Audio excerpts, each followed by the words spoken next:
Book in the Bible is a book you've probably heard of. It's called Genesis. Genesis comes from a Hebrew word. It's pronounced reshit, and it just means beginning. Now, there's a lot of stories from the book of Genesis, and it's easy just to pull out a specific story and try to tell you what it might mean.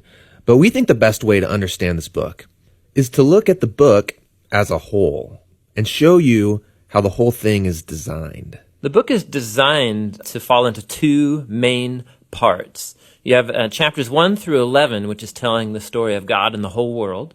And then you have the second part, which is about God and Abraham's family. That's chapters 12 through 50. And how the two of those parts relate, that's where you find the message of the book. Okay, so let's start back at the beginning. The first part of Genesis begins with a creation story where God creates everything. And how exactly that happens, of course, that's where all the debates come. But he takes a dark, watery chaos and he turns it into a beautiful garden where humans can flourish. That sounds nice. It does sound nice. In fact, 7 different times God says of all that he's made that it's good. And this is where we meet the first human characters in the Bible, Adam and Eve. They're both individual characters, but they're also representative. Adam is the Hebrew word for humanity, and Eve is the Hebrew word for life.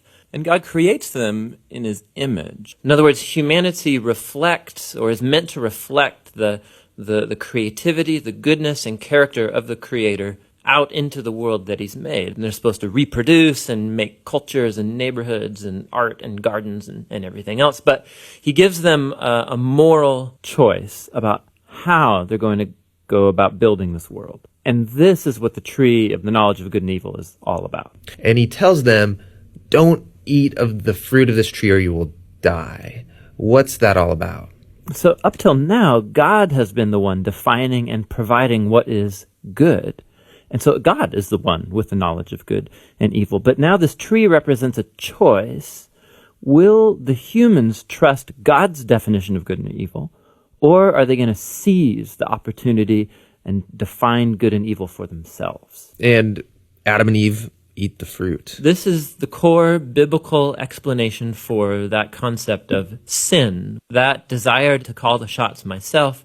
It's the inward turn of the human heart to do what's good for me and my tribe, even if it's at the expense of you and your tribe. And the problem is humans are horrible at defining good and evil without God. And so now that humanity's made this choice, things get really bad. So Genesis 3 through 11 is like tracing this downward spiral of all humanity. So Adam and Eve, they can't trust each other anymore. And so there's a little story about how they were naked and felt fine about it beforehand, but now they feel shameful because all of a sudden Adam's definition of good and evil might be different than Eve's, and so they hide from each other. Then there's another story of temptation. Cain is jealous of his brother Abel, and he gives in and kills him. There's a story right after Cain about a guy named Lamech, and all we know about Lamech is that he accumulates wives like property, and he sings songs about how he's a more violent, vengeful person than Cain ever was, and he's proud of it. Things get so bad with the human race that we see God decide to just wipe us out. Yeah, we typically think of the flood story is about God being angry, but it actually begins with God's sadness and grief about the state of his world. And so out of his passion to preserve the goodness of his world, he washes it clean with the flood. But there's a glimmer of hope. He chooses Noah and his whole family, and he saves them on this boat. Yeah, don't forget about the animals. Right, and the animals. So Noah and his family are going to reboot all of humanity. I mean, he must be a pretty great guy. But this is the story most people don't know because it's kind of weird, is that Noah gets off the boat and he plants a vineyard and he gets totally plastered, and then something sketchy happens in his tent with his son. It's a tragic story. So from here, humanity grows again, but things are as bad as before. And the last story is the famous story of the Tower of Babel.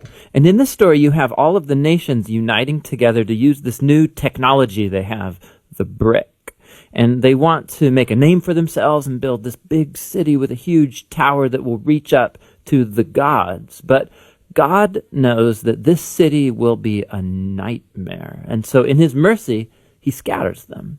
And all of these stories, they're underlining the same basic idea. When humans seize autonomy from God, when they define good and evil for themselves, it results in a world of tragedy and death. And this leaves you wondering, is there any hope for humanity? Yes, yeah, there is. It's the very next story that answers that question. It's the beginning of God's mission to rescue and restore his world.